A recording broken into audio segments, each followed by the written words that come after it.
everybody, welcome to the KikiNDee show. We are back. We are here today. We're gonna give you some cool little nuggets. I am Kiki, and this is my wonderful co-host, my man's D, aka Wolf. And my AKA is Get It Girl Kiki. Get it right, get it together, That's the get it in alternative. order. That's the Get it in alter order. ego. In order. There it is. All right, so we're going to be talking about our very first goal. And one of our very first goals in real estate investing was to be able to cover our primary residence. The mortgage. So we're going to use some whole numbers, right? So let's say hypothetically your mortgage is a couple $1,000s.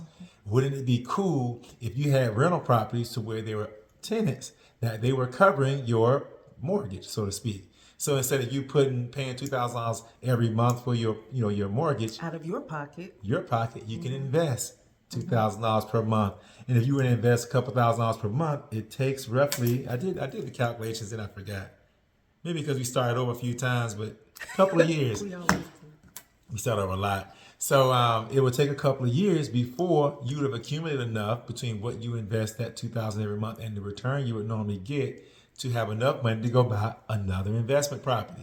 And then now you're not only covering your mortgage, but you're covering your mortgage and you have additional cash flow coming in that you can also reinvest. And at some point, you're not buying a property every 2 years, you're buying a property every year, Right. then every quarter, and then every month. So our very first times a year is multiple times a definitely year. a cool thing to do. It takes a while to get there. It's a very slow way to It's a lot of work though. It's a lot of work. It is. But here's the thing. I was listening to, is it Barbara Cochran? She's on Shark Tank. Okay, so she mentioned in an interview that real estate is a very slow way to get very rich.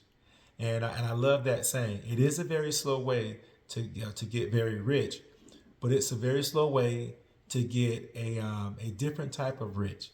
The type of rich where it gives you income that you can feed off of, but you don't necessarily have to deplete the actual asset itself. You can maintain the asset as an inheritance. So it's a very slow way to not only, I would say, live rich as opposed to get rich. Right. So when I think of like being rich, I think of like having like millions of dollars in your account, maybe like at least 4. But you can live very rich if you have passive income. That's because right. you're utilizing leverage, So very first goal, paying your mortgage off. So for those of you, here's some ideas. If you have a mortgage, right? So you have a mortgage, it's a couple $1,000s per month, and you have a 401k. Now a lot of us are expecting to take a pretty good punch in the face on these 401ks. If you haven't already. If you haven't already, I know my 401k has gone down a decent amount. But that's an opportunity for you to go and tap into some accumulated money, borrow from that 401k, and then go buy an investment property.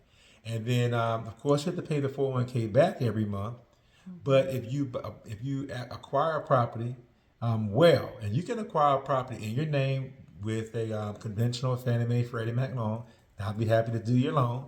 And then that property, just ensure that the cash flow from that property will not only be a positive number, but it will also cover the 401k loan that you'll be paying back. And then that will give you a unit. And you just reinvest those funds. And then over time, between the surplus from your career and the accumulation of the cash flow, you'll eventually be able to buy another one. Maybe by the time you pay off your 401k loan, you go get another one and go buy another property. Just depending on, how well the 401k is doing. Typically, advisors would say, look, why don't you, if you're going to borrow funds from your 401k, do it once while the market is high. Right. So then when things are really high, you'll sell those shares at that time to acquire the necessary down payment to go and buy the property. And then you'll be buying those shares back. Mostly because if they're down, you be buying them back while they're down, and then hopefully by the time it comes back up nice and strong, you've paid off that 401k loan and run it back again. Right. So that's a strategy that we've used in the past to acquire a number of units. So again, being able to just pay off your very first to being able to cover your primary residence would afford you the ability to really, really, really save. Anything you want to add to that? Because there's other ways you can save up too outside of, not having to pay your mortgage. What are some things that we've done to cut back? We're kind of weird, so we cut back. We've downsized. That's another thing. We've done that before. Yeah. So We had bought a property in December of 2006. It was like a dream property.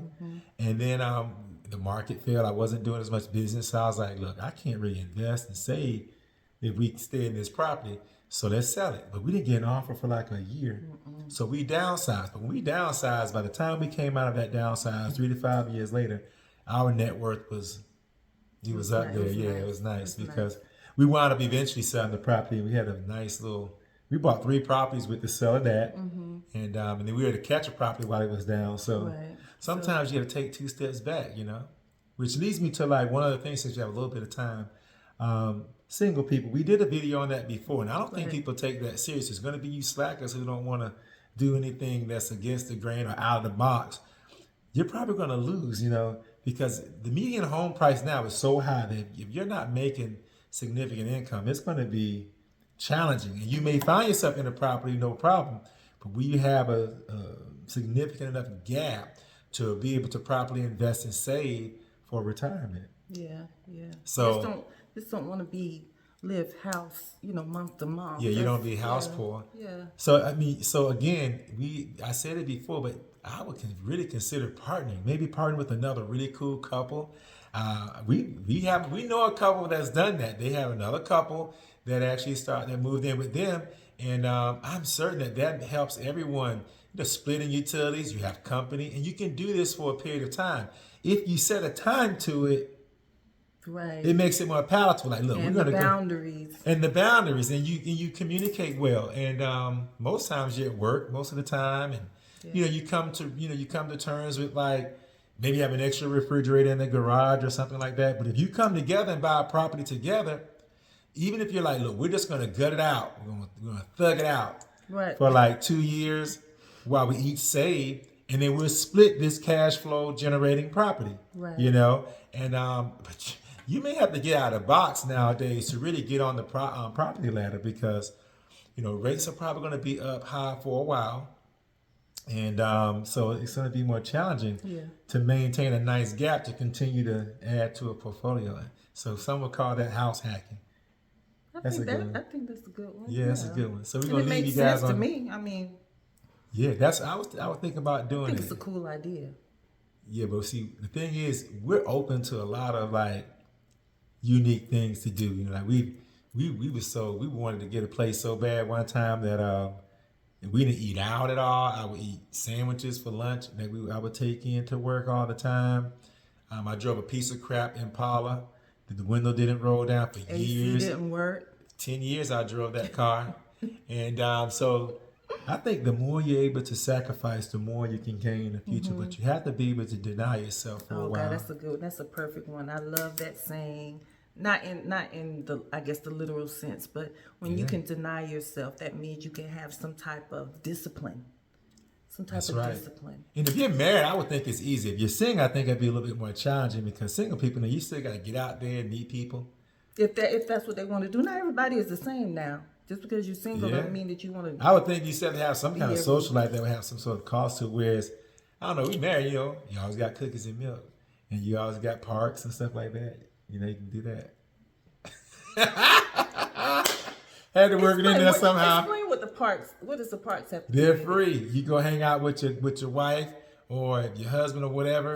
You go to the park. You can exercise. You can go for a walk and talk about things. I thought you were saying. Go to the park for cookies and milk. That's what I thought you were saying. Cookies and milk you do at home in the privacy of your home. No, you can go to parks if you. Yeah, when you're young. I'm still young. I don't know about you. Yeah, right to the knees, and you can't. Look, first off, I don't know how we got that far down. It's supposed to be like a subtle little joke. You done took it out. You telling people all types of past experiences, but younger experiences back then. Now we older. Well, some people need a little bit of guidance. Some spice. Yeah. You've been married long enough. You figured out. That's why I'm giving guidance. Yeah. So if you newlyweds, there's some guidance. Cookies and milk is always free, so you can save a lot of money. Just stay at home and have cookies and milk. You always got dessert. How about that? Eat peanut butter and jelly sandwich and tuna fish, leg quarters and beans and rice. Stack all your dough, but you always have cookies and milk when you're married. Single people got to go meet somebody. I don't have to meet nobody. Ice cold milk, nice warm cookies. Ting. All right, guys, enjoy. Holler at you later.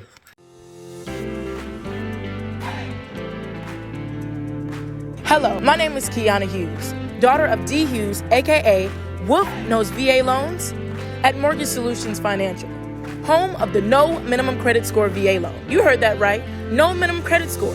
If you or anyone you know is an active duty service member or a veteran, you are eligible for a no minimum credit score VA loan. So please get in contact with my dad, D. Hughes, at 919-946-0423 and apply online at www.valoansbywolf.com.